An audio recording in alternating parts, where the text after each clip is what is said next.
parece que es importante que lo que se recauda en concepto de contribución por mejoras vaya a un fondo específico que permita seguir generando un circuito de reinversión en obras, ya sea del mismo tipo o similares, pero que no vaya a un fondo de rentas generales que después se pierda en cualquier cosa. Bueno. Adelante. Dificultades técnicas. Bueno, de esto hablamos algo, digamos, ¿no? ¿Cómo distribuir las cargas? ¿Cómo calcular el área afectada por la obra? Los trámites administrativos, las normas confusas, la desactualización de datos catastrales, el desconocimiento del mercado inmobiliario cuando yo quisiera cobrar la contribución por mejoras en función del valor del suelo. Si lo quiero cobrar en función del costo de la obra, es mucho más fácil. Quiero un presupuesto, prorrateo por metro lineal de frente o por metro por superficie, como debería ser a mi criterio, y es mucho más fácil. Cuestionamientos sociales, un poco la metáfora de la que yo hablaba recién, ¿no? Bueno, ¿qué pasa con la capacidad de pago de la población de bajos ingresos? ¿También debería cobrarle la contribución por mejora? ¿Tendría que haber alguna excepción? ¿Cómo diferir en todo caso en el tiempo la obligación para no terminar afectando a sectores vulnerables en los que de alguna manera yo debería proteger, etcétera? Dificultades políticas, incidencia de más de un tributo, obviamente. La contribución por mejoras es un tributo, digamos, temporario, ¿no? Se paga en tantas cuotas, pero va a convivir en ese tiempo con otras tasas, con otros impuestos, en épocas sobre todo en la que se produce cierto clima de rebelión fiscal, esto puede ser complicado. Bueno, la continuidad administrativa, el control público de los costos de las obras, y el no reconocimiento de la contribución por mejoras como fuente de recursos. Pero en general yo diría que es de los instrumentos menos resistidos y de hecho, en la práctica, de los más usados. Ahora, miren, yo estuve estudiando un poco la cuenca Matanza-Riachuelo, el tema del agua y las cloacas, y a ISA, cuando se hacían dos formas de financiar. Una, le daban créditos a tasa muy baja para la conexión de agua y cloacas, y otro era armado de cooperativas, digamos, que fuera donde los materiales ponía la empresa y la mano de obra lo ponían los beneficiarios, digamos. Claro. O sea, pero de alguna manera siempre había pagos. Después, eso está vinculado con que en general tiene algunas ventajas, digamos, ¿no? Es un tributo que, como decíamos recién, está institucionalizado, tiene una trayectoria histórica. En general, cuando hablamos de esto, la gente sabe de qué estamos hablando. Implica un principio de justicia tributaria, o sea, solamente lo pagan aquellos que se benefician. En general, los beneficiarios reconocen la valorización en términos de incremento del valor del suelo o de mejora concreta de las condiciones de vida, etc. Y, como planteábamos recién, también ofrece la posibilidad del control del gasto público, ¿no? Es decir, a través de la transparencia de los costos de obra, sobre todo si se avanzaran estos esquemas como los que planteaba recién Graciela, de consorcios, digamos, de vecinos que pudieran monitorear la elaboración del proyecto, del presupuesto, la licitación, el avance de obra, etc. Bueno, no sé cuál sigue, Guille. Tasa diferencial progresiva. Bueno, este es otro instrumento. Tiene como objetivo utilizar los lotes, para que acá de la manera prevista como parcela edificada, no como bien de preservación de valor o inversión especulativa, controlando la expansión de la ciudad, contribuyendo a la ocupación de los terrenos vacantes o subutilizados con infraestructura, tendiendo a la generación de una ciudad compacta. La progresividad tiene como fin darles tiempo a los propietarios para el uso de los mismos y evitar los impactos en sus finanzas. O sea, en Brasil, en el Estatuto de la Ciudad, este es un instrumento que está explícitamente mencionado en el Estatuto de la Ciudad y que se vincula con otros, como vamos a ver. Ahora bien, yo diría que en realidad la tasa diferencial progresiva en el tiempo, ¿qué quiere decir? Que la alícuota, el porcentaje que se cobra, la tasa que se cobra va aumentando en el tiempo, si yo no ocupo un terreno baldío. Ahora, como tasa diferencial a secas en general, comparte una familia, digamos, ¿no?, de tasas adicionales o sobretasas, que es muy común en nuestras ciudades. En general, y de hecho, por ejemplo, en el impuesto inmobiliario en la provincia de Entre Ríos se incorporó hace algunos años, ¿no?, un plus, una sobretasa al inmueble vacío, baldío, no ocupado en áreas urbanas consolidadas, como modo de incentivar su movilización. Entonces, el alcance es obvio: terrenos vacantes, subocupados, o terrenos con edificios ociosos categorizados según código. Esto es menos frecuente, pero también en algunos casos aparece. Sigamos. Y acá en Entre Ríos tenemos, bueno, un ejemplo que vamos a ver el año próximo, cómo fueron los números, si sirvió para algo o no, si movilizó suelo, o si el municipio se hizo de dinero para comprar suelo, que es el ejemplo de Gualeguaychú. Gualeguaychú empezó a cobrarse la tasa a partir de este año, se había aprobado hace 1 o 2 años atrás, o sea que a partir del año que viene podemos llegar a saber qué impacto pudo tener. Después, municipios como Villa Elisa tienen también una sobretasa, pero que es muy ínfima, es sobre la tasa municipal, con algunos recargos, pero es tan baja la tasa municipal y tan ínfimo el porcentaje que se cobra de sobretasa, más que tiene de beneficio por tener el terreno limpio, terreno cercado, todo eso le descuenta esa sobretasa, es muy poco lo que recaude, más bien simbólico para las arcas municipales, que una sobretasa que lo que haga es movilizar suelo. Claro, En y no cuanto es, a, no es en cuanto progresiva a- en ningún caso no, en no, la Argentina. no, No sé en en cuanto Gualeguaychú, ¿no? Gualeguaychú, no, es fija, esa es fija también. Es fija, pero del 1000 y pico por ciento, depende la cantidad de suelo.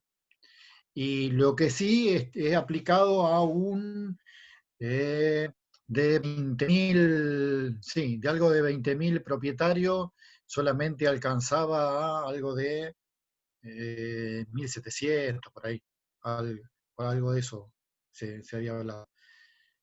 Eh, y en cuanto a Brasil, hace poco en una charla que dio, no me acuerdo el nombre de esta brasilera, que es Alfonsín, que le consulté el tema de la tasa progresiva en Brasil, porque vamos a muchos cursos, todo el mundo habla de tasa progresiva, pero a ciencia Sí, cierta nadie nos da número específico.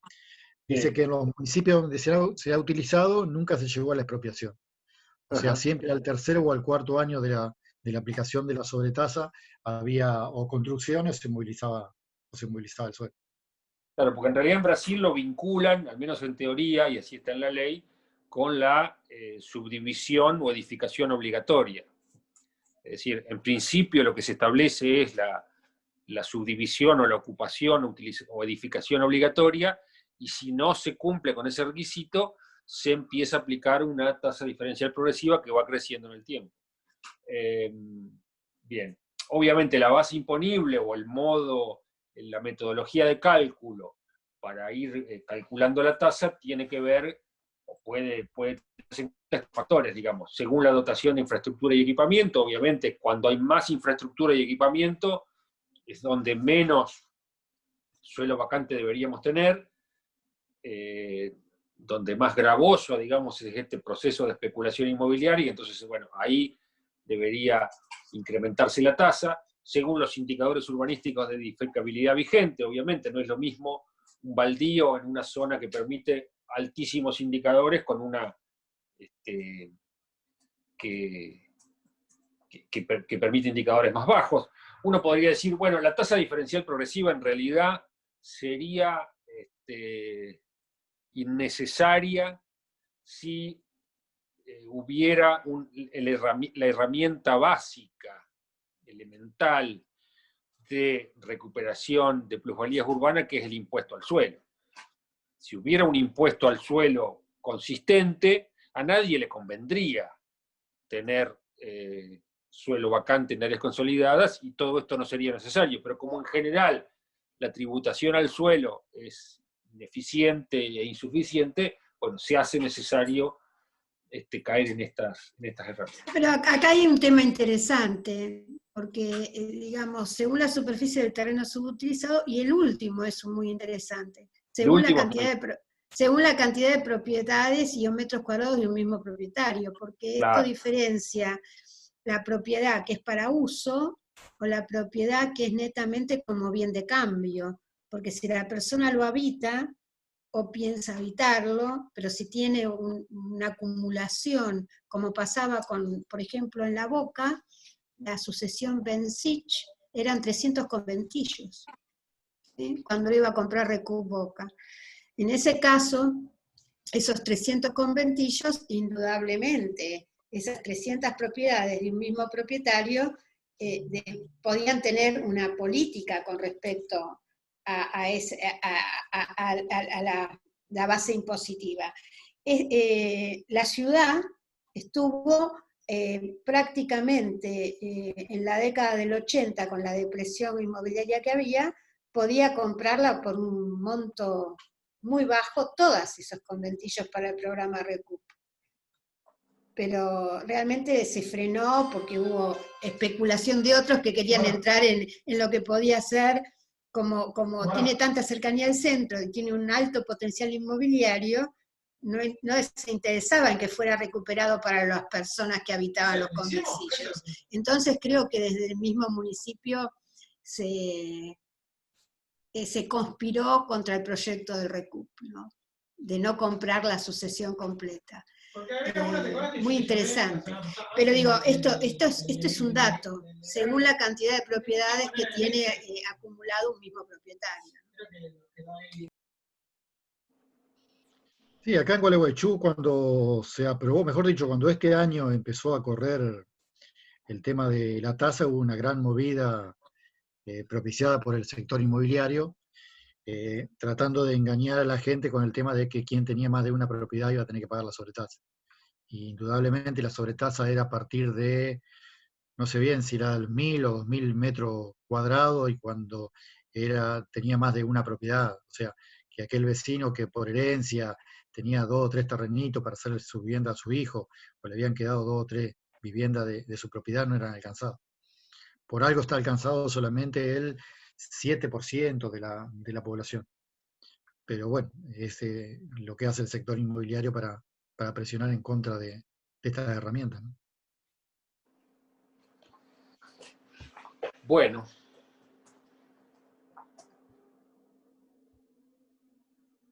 Tasa diferencial progresiva, dificultades que pueden aparecer a la hora de implementar este instrumento. Obviamente, falta de mapeo del suelo vacante y sus propietarios. Si no sabemos qué pasa en nuestro municipio, dónde está el suelo vacante, quiénes son sus propietarios, etc., va a ser muy difícil. Desconocimiento de los precios de mercado, obviamente, por eso parece tan necesaria esta idea de tener un observatorio y un sistema de seguimiento de los precios del suelo.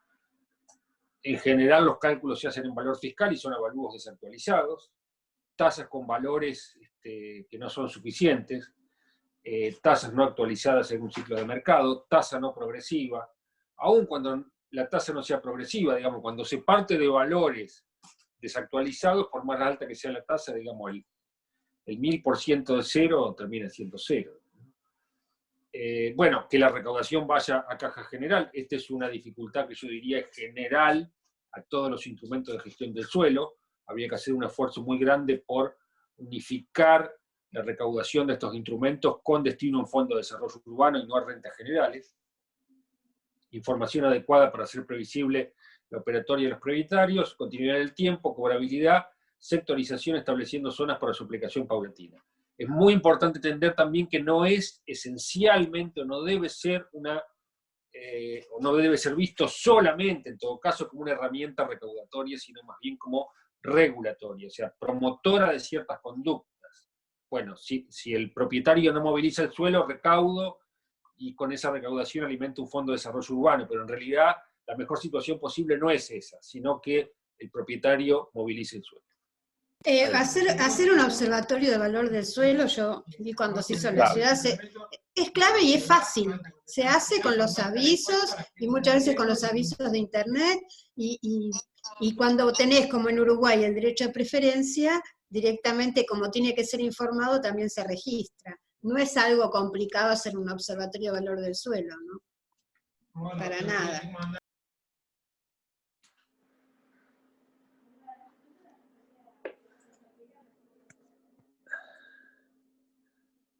Bueno, me estoy quedando sin batería acá, pero que guarde. Y algunas excepciones que dependen también de los municipios, de cómo se construye esta tasa diferencial. Hay muchos casos de propietarios que tienen suelo que no van a utilizar y lo ceden en un plazo determinado al municipio para un parque o para un uso exclusivo del municipio público, y ese suelo no puede ser alcanzado por esta tasa. Ahí cuando habla de no exceder los 400 metros de superficie y constituye la única propiedad, también tiene que ver con que dependiendo del municipio y dependiendo del suelo vacante y en los sectores donde esté, el municipio establece si es a partir de los 1.000, de los 2.000, de los 5.000. Esta fue una de las críticas que se hacía a Curitiba, que establecía el suelo vacante a partir de los 5.000 metros cuadrados, por lo cual era un porcentaje algo, no sé si el 1% de los propietarios del suelo de Curitiba que eran los alcanzados. Mientras que la idea, como decía Pepo hoy, en Brasil es que aquel que no construye el 100% de su potencial de construcción tiene que empezar a pagar un porcentaje de sobretasa. O sea, lo que es muy claro de Smolka en este sentido es que si no ocupás tu 100% de potencial de construcción, ya se considera subocupado. En nuestra legislación no, es el suelo vacante totalmente o aquel que, supóngase, hay un terreno para no pagar una sobretasa, hago una piecita del fondo, o hago un bañito o instalo una casillita con tal de que eso no me lo tomen como vacante. Entonces, de acuerdo a los distintos municipios, es como esta tasa diferencial va dando cierta excepción. Y otro instrumento que también está muy relacionado con esta tasa diferencial tiene que ver con lo que es el banco de suelo. Banco de suelo, pueden encontrarlo como banco de tierra municipal. El banco de suelo lo que hace es administrar los bienes públicos, conformando una unidad de servicio útil para la aplicación de otros instrumentos de gestión urbanística, incorporando al patrimonio municipal principalmente suelo, posibilitando la disponibilidad de terrenos públicos para la implementación de estrategias de desarrollo urbano, económico y social.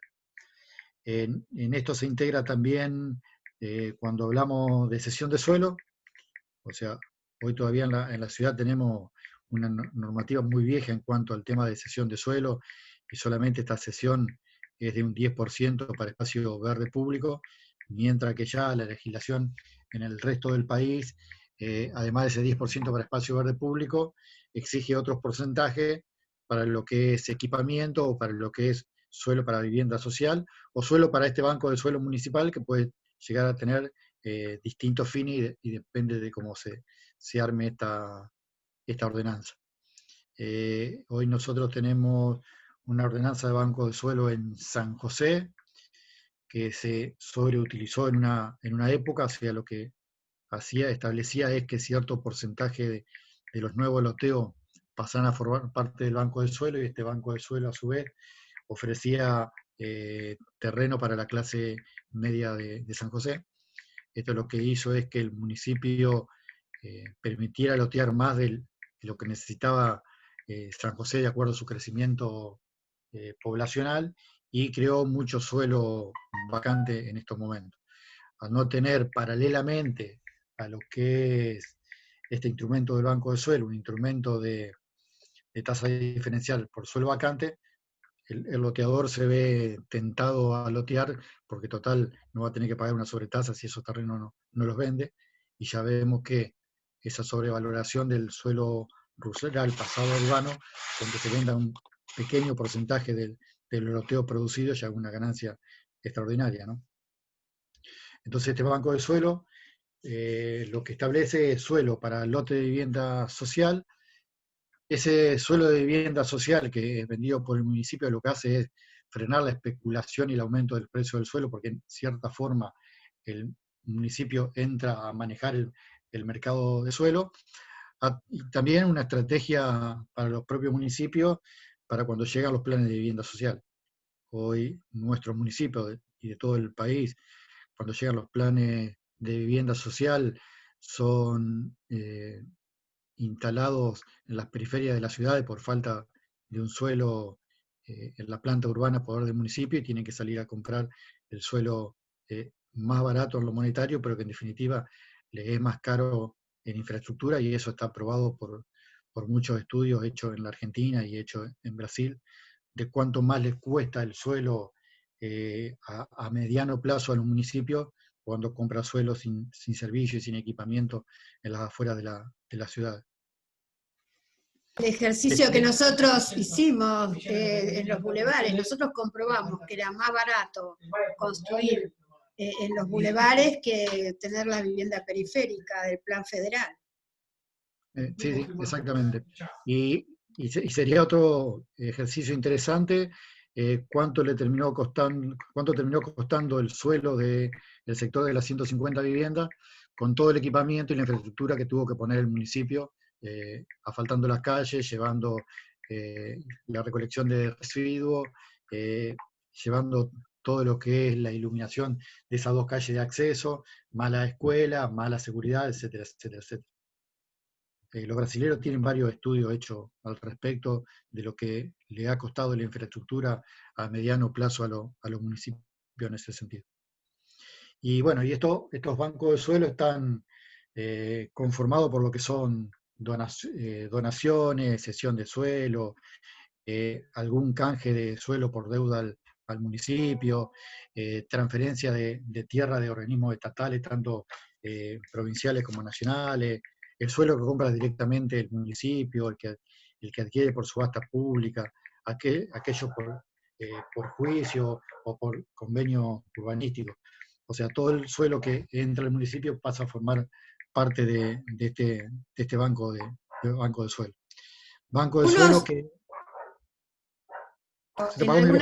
En algunas provincias, las herencias vacantes, no sé en Entre Ríos, ¿no? Pero acá, por ejemplo, en la capital, las herencias vacantes pasan a la municipalidad para fin de educación, pero si no el Ministerio de Educación no lo usa, directamente pasa a la municipalidad. Y el código, el plan urbano ambiental dice de conformar un banco de suelos que no está conformado. Pero esas herencias vacantes en general van a remate de Banco Ciudad. Yo no sé en Concepción qué pasa con las herencias vacantes. ¿Las dispone la provincia? Acá no sé, en Colonialía hace un par de años atrás, o sea, el suelo de Colonialía en mayor parte era de Héctor de Lía, que era el fundador del pueblo, que solo apareció ahora hace un poco tiempo una bisnieta o una sobrina nieta, algo así, reclamando suelo. Entonces lo que hizo el municipio es hacer un edicto en todos aquellos suelos que no se sabía de propiedad solo del propietario original, y al cabo de un plazo pasó a formar parte del suelo municipal. Eso por lo menos ha pasado en los pequeños pueblos de acá de la provincia. Claro, es una manera, las herencias vacantes, ¿no? Prescripción administrativa. Sí, eso se hizo, debe ser 3, 4 años, más o menos. Bueno, el banco de suelo, junto a esta tasa diferencial, es algo que ahora el gobierno nacional está presionando a los municipios, o informando o formando a los municipios para llevar adelante, pero que está trayendo algunos problemas que ya se están detectando y que, bueno, desde Zaplat lo habíamos visto y lo habíamos dicho en alguna oportunidad cuando tuvimos una reunión con el ministerio, y tiene que ver con esto de que los municipios deben, o sea, pueden pedir al Estado provincial nacional la cesión de suelo de propiedad del Estado en las plantas urbanas y que habrá una política de financiamiento de suelo urbanizado en los municipios. ¿Cuál es el problema en algunos municipios que se ha suscitado y preferencialmente en Lievi, y que el colegio está actuando? Es que los municipios, al no tener determinada un plan de uso del suelo, ni tener determinado lo que es planta urbana, lo que es un periurbano, lo que es la zona rural, está empezando a formar códigos de ordenamiento urbano traídos de los pelos y conformados por el solo hecho de tener una planta urbana determinada y poder conseguir financiamiento por parte de la nación. Eso es algo que está acá en Entre Ríos. Lievi aprobó un código de ordenamiento urbano hace unas semanas atrás y ahora está pronto a aprobar un código de edificación. Y bueno, el colegio está interviniendo para poder que revean el tema de la conformación del código, puesto que tiene una planta consolidada que es la de preservación patrimonial, y lo que se adosa a eso es una nueva planta urbana de crecimiento o de consolidación, como le llaman. Eso que es peligroso para lo que es la identidad del pueblo y para lo que es también el crecimiento desmedido de la ciudad. Y me fui de tema a otra cosa. Bueno, este tema del banco de suelo, sí, lo que establece también es un consejo asesor, un consejo de formación que lo que hace es establecer dónde hay prioridad para conseguir el suelo, cómo manejar ese suelo, qué va a ser para espacio verde, cómo determinarlo para equipamiento y cómo determinarlo para vivienda social. Y dependiendo del municipio es cómo se conforma este equipo asesor o este equipo técnico de los bancos de suelo municipales. Es muy importante, como es importante en todo lo que tiene que ver con la normativa del suelo, las bases de datos actualizadas. Hoy estamos viendo con el tema de las quemas en el Delta, la problemática que hay en la información catastral de quién es el suelo, quién es el propietario, de cuántas hectáreas y dónde están las divisiones. Mucho más en los municipios. Tener registrado todo lo que son los lotes vacantes, ya sea del municipio, como los lotes que son de tercero, porque son aquellos que van a ser alcanzados por la sobretasa y son aquellos que pueden llegar a ser adquiridos también por el municipio. Y la disponibilidad de infraestructura o la viabilidad de infraestructura en lo que es el suelo vacante y en el propio banco de suelo municipal. Esto es algo también que lo vamos a ver en el ejercicio porque quienes trabajen en el sector de la Río Uruguay, un lugar donde no hay servicio y no hay factibilidad de servicio porque llevar el agua y la cloaca a ese sector es casi imposible o sería algo muy, muy costoso. Entonces lo que hace el trabajo conjunto de lo que es el banco del suelo, lo que es la tasa diferencial, es controlar la expansión de la ciudad. Este ejemplo siempre lo mostramos, es el de San Justo. San Justo en el 2013, la planta urbana consolidada, San Justo en el 2018, la planta urbana consolidada, que a 500 metros, 600 metros de esa planta urbana, empieza a crecer un barrio con un pequeño loteo. Pequeño loteo aún porque se permitió en ese momento lotear 2 hectáreas de 14 que había comprado el loteador, y que los valores que se manejaban en ese momento, la hectárea estaba en algo de 250.000 pesos, y el loteador estaba vendiendo cada uno de los primeros lotes alejados de la planta de San Justo en 150.000. O sea que la ganancia era extraordinaria.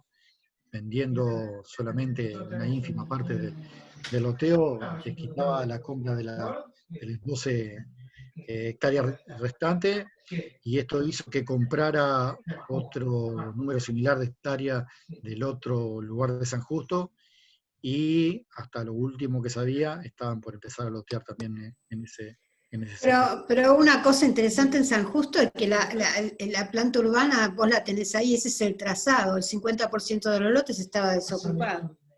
me pasás por WhatsApp si ya... Sí. O sea, solo necesitaba consolidar, y con esa consolidación tenía entre 40 y 50 años con una densidad muy baja de ocupación, y sin embargo se permitió este otro loteo fuera de esa planta urbana y alejado de lo que era. Directamente lo que pasó en San Justo es hipotecar el futuro del pueblo, ¿no? Porque tiene una inercia de prestar servicios públicos, un costo desmedido de recolección de residuos, el reclamo del saneamiento, etcétera, en algo que era no viable cuando la planta tenía este potencial de albergar mayor población, ¿no? Por vacancia. Y hay un reclamo que siempre se da en todos los municipios y tiene que ver con los servicios. O sea, no hay inmobiliaria, al menos no he conocido ninguna, que le explique al comprador si su lote el día de mañana va a tener agua, va a tener cloaca y cómo va a ser el trazado de su calle. O sea, los lotes se venden, la gente compra pensando de que porque el lote está constituido y el municipio le cobra la tasa de barrido de limpieza o la tasa inmobiliaria municipal, tiene derecho al agua potable, tiene derecho al sistema cloacal, y no sabe que son en algunas ciudades de distrito sin servicio, y en estos pequeños pueblos, con más razón, al mes, 2 meses, 3 meses de terminar de construir la vivienda, tiene los vecinos golpeando la puerta del municipio pidiéndole los servicios. Pasa en estos pueblos y pasa en nuestra ciudad todos los días. Y aún más de loteos que ni siquiera están aprobados y que sus propietarios ni siquiera tienen la escritura de dominio, ¿no? Pasando por último al tema de la cesión de suelo, hoy les decía que nuestro municipio todavía está trabajando con este 10% de espacio verde público de cesión en los loteos, por el derecho de loteo, y hay otros municipios que están trabajando con el 18, el 20 y hasta el 30%, dependiendo a veces de lo que es la densidad, el potencial de construcción y la densidad edificatorio del sector a lotear. Este es un ejemplo de Juana Coslay, un municipio de la provincia de San Luis, donde el porcentaje a ceder tiene que ver con la densidad, o sea, con la cantidad de vivienda por hectárea.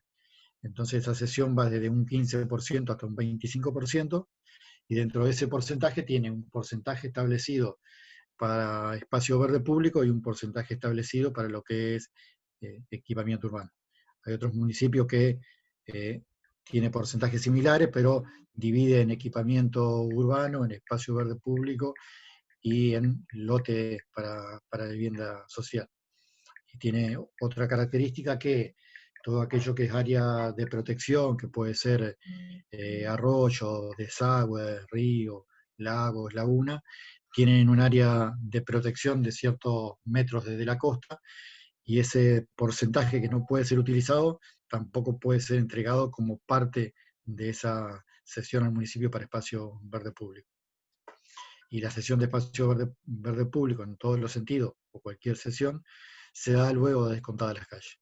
Por eso es que el otro día mostrábamos un gráfico donde veíamos los porcentajes de suelo y cuánto le quedaba al loteador de aquella hectárea inicial, y un 30% pertenecía a lo que era la infraestructura vial y un 20% a lo que debería ser las cesiones de suelo, ya sea para espacio verde, para equipamiento o para vivienda social.